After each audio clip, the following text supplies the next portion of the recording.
ಶಿಕ್ಷಣ ಸಚಿವರಿಗೇನೆ ಶಿಕ್ಷಣವೇ ಇಲ್ಲ. ಸಿಎಂ ಅವ್ರಿಗೇನಾಗಿತ್ತು?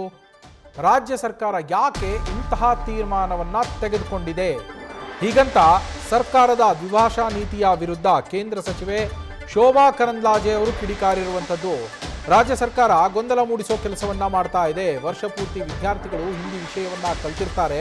ಪರೀಕ್ಷೆ ಶುರುವಾದಾಗ ಹಿಂದಿ ಕಡ್ಡಾಯ ಅಲ್ಲ ಅಂತ ಅಂದ್ಬಿಟ್ರೆ ಹೇಗೆ? ಇದ್ದಕ್ಕಿದ್ದಂಗೆ ಬೇಜವಾಬ್ದಾರಿಯುತ ಸರ್ಕಾರ ಇದು. ರಾಜ್ಯ ಸರ್ಕಾರ ಗೊಂದಲವನ್ನ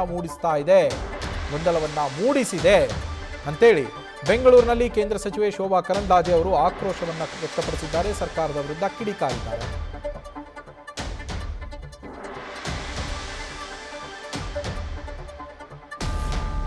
ಭಾಷೆ ಕಲಿಯುವಂಥದ್ದು ಹೇರಿಕೆ ಅಲ್ಲ.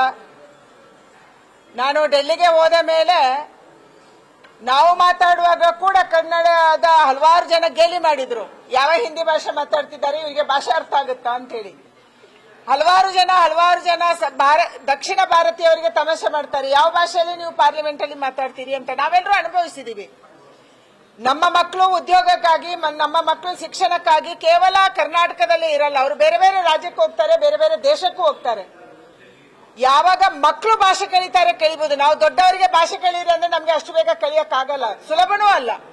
ಅದಕ್ಕಾಗಿ ನನ್ನ ವಿನಂತಿ ಇರುವಂತದ್ದು, ರಾಜ್ಯ ಸರ್ಕಾರ ಅನವಶ್ಯಕವಾದಂತ ತ್ರಿಭಾಷಾ ನೀತಿಯ ಬಗ್ಗೆ ಗೊಂದಲವನ್ನ ಸೃಷ್ಟಿ ಮಾಡ್ತಾ ಇದೆ. ನಾವು ಚಿಕ್ಕಂದಿನಿಂದ ತ್ರಿಭಾಷೆಯನ್ನ ಕಲ್ತಿದೀವಿ, ಏನ್ ತೊಂದರೆ ಆಗಿದೆ? ನಾವು ಕನ್ನಡಿಗರೇ, ಕನ್ನಡದ ಮೇಲೆ ನಮ್ಗೆ ಪ್ರೀತಿ ಇದೆ, ಕನ್ನಡದ ಮೇಲೆ ವಿಶ್ವಾಸ ಇದೆ. ನಾವು ಕನ್ನಡವನ್ನ ಕನ್ನಡ ಮಾತೆ ಅಂತ ಹೇಳ್ತಾ ಇರುವಂತವ್ರು. ಆದ್ರೆ ನಮ್ಮ ಮಕ್ಕಳು ಅತ್ಯಂತ ಚಿಕ್ಕ ವಯಸ್ಸಲ್ಲೇ ಎಲ್ಲಾ ಭಾಷೆಯನ್ನು ಕಲಿಬೇಕು. ನಾನು ಕೇವಲ ಹಿಂದಿ ಬಗ್ಗೆ ಹೇಳ್ತಾ ಇಲ್ಲ, ಅಥವಾ ಕೇವಲ ಇಂಗ್ಲಿಷ್ ಬಗ್ಗೆ ಹೇಳ್ತಾ ಇಲ್ಲ. ಎಲ್ಲಾ ಭಾಷೆಯನ್ನು ನಮ್ಮ ಮಕ್ಕಳಿಗೆ ಕಲಿಯುವಂತ ತಾಕತ್ತಿರುತ್ತೆ. ಆ ಚಿಕ್ಕ ಮಗುವಿಗೆ ಅದು ಮಣ್ಣಿನ ಮೂರ್ತಿಯಲ್ಲಿ ಯಾವುದನ್ನು ಮಾಡಿದ್ರು ಕೂಡ ಅದು ಮೂರ್ತಿ ಆಗುತ್ತೆ. ಅದಕ್ಕಾಗಿ ಎಲ್ಲಾ ಭಾಷೆಯನ್ನು ಎಲ್ಲರೂ ಕಲಿಬೇಕು. ಕರ್ನಾಟಕ ರಾಜ್ಯ ಸರ್ಕಾರ ಗೊಂದಲ ಮಾಡಿದೆ. ನೀವು ಹಿಂದಿ ಬೇಡ ಅಂತಂದ್ರೆ ವರ್ಷದ ಮೊದಲೇ ಹೇಳ್ಬೇಕಿತ್ತು. ಆ ಮಗು ಇಷ್ಟು ಕಷ್ಟಪಟ್ಟು ಹಿಂದಿ ಕಲ್ತಿದೆ, ಎಲ್ಲಾ ಎಕ್ಸಾಮ್ ಅನ್ನು ಪಾಸ್ ಮಾಡಿದೆ. ಆದ್ರೆ ಇವತ್ತು ಎಕ್ಸಾಮ್ ಶುರು ಆದ್ಮೇಲೆ ಇಷ್ಟು ಬೇಜವಾಬ್ದಾರಿ ಸರ್ಕಾರ ಇದು.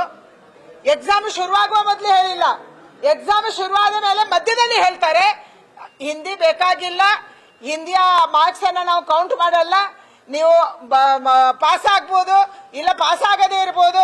ಇದನ್ನ ರಾಜ್ಯ ಸರ್ಕಾರ ಹೇಳುತ್ತೆ. ಅಂದ್ರೆ ಎಷ್ಟು ಬೇಜವಾಬ್ದಾರಿ ಇರುವಂತ ಒಂದು ಸರ್ಕಾರ ರಾಜ್ಯದಲ್ಲಿ ಇದೆ ಅನ್ನೋದಕ್ಕೆ ಇದೊಂದು ನೇರವಾದಂತ ಉದಾಹರಣೆ. ಶಿಕ್ಷಣ ಮಂತ್ರಿಗಳಿಗೆ ಶಿಕ್ಷಣ ಇಲ್ಲ, ಶಿಕ್ಷಣದ ಬಗ್ಗೆ ಗೊತ್ತಿಲ್ಲ, ಮಕ್ಕಳ ಮಾನಸಿಕತೆಯ ಬಗ್ಗೆ ಗೊತ್ತಿಲ್ಲ, ಅವರು ಅಧ್ಯಯನ ಮಾಡಲ್ಲ. ಇಂಥವರು ಶಿಕ್ಷಣ ಸಚಿವರಿದ್ದಾರೆ, ಅವರು ನಿರ್ಧಾರ ತಗೊಂತಾರೆ. ಹೋಗ್ಲಿ ಮುಖ್ಯಮಂತ್ರಿಗಾದ್ರೂ ಪ್ರಜ್ಞೆ ಇರಬೇಕಲ್ಲ. ಒಂದು ವರ್ಷ ಕಲ್ತ ಮೇಲೆ ಎಕ್ಸಾಮ್ ಬರುವಾಗ ನೀವು ಎಕ್ಸಾಮ್ ಬರಿಬೇಡಿ ಅಂತಂದ್ರೆ ಏನು ಅರ್ಥ? ಆ ಮಕ್ಕಳೇನೇ ಹೇಳಿಲ್ಲ ನಮ್ಗೆ ಹಿಂದಿ ಬೇಡ, ನಮ್ಗೆ ಇಂಗ್ಲಿಷ್ ಬೇಡ ಅಂತ ಮಕ್ಕಳೇ ಹೇಳಿದಾರ? ಮಕ್ಕಳು ಕೇಳ್ಕೊಂಡಿಲ್ಲ, ಎಲ್ಲೂ ಟೀಚರ್ಸ್ ಕೇಳ್ಕೊಂಡಿಲ್ಲ, ಪೋಷಕರು ಕೇಳ್ಕೊಂಡಿಲ್ಲ. ಯಾರನ್ನು ಕೇಳಿ ನೀವು ಕ್ಯಾನ್ಸಲ್ ಮಾಡ್ತೀರಿ? ಮಕ್ಕಳಿಗೆ ನಾನು ಇವತ್ತು ಮತ್ತೊಂದ್ಸರಿ ಹೇಳ್ತೀನಿ, ನಮ್ಮ ಮಕ್ಕಳು ಮಣ್ಣಿನ ಮೂರ್ತಿ. ಅವರಿಗೆ ಯಾವ ಮೂರ್ತಿ ಹೇಗೆ ಮಾಡಿದ್ರು ಮೂರ್ತಿ ಆಗತ್ತೆ. ನೀವು ಯಾವ ಭಾಷೆ ಕಲಿಯಕ್ ಹೋದ್ರು ಅವ್ರು ಕಲಿತಾರೆ. ದೊಡ್ಡವರಾದ್ಮೇಲೆ ನಾವು ಯಾರು ಕಲಿಯಕ್ಕಾಗಲ್ಲ. ಅದಕ್ಕಾಗಿ ನಮ್ಮ ಮಕ್ಕಳು ಎಲ್ಲವನ್ನ ಕಲಿಬೇಕು, ಎಲ್ಲ ವಿಚಾರವನ್ನು ಕಲಿಬೇಕು, ಎಲ್ಲ ಸಂಸ್ಕೃತಿಯನ್ನು ಕಲಿಬೇಕು, ಎಲ್ಲ ಭಾಷೆಯನ್ನು ಕಲಿಬೇಕು. ಇದರ ಪರವಾಗಿರುವವರು ನಾವು.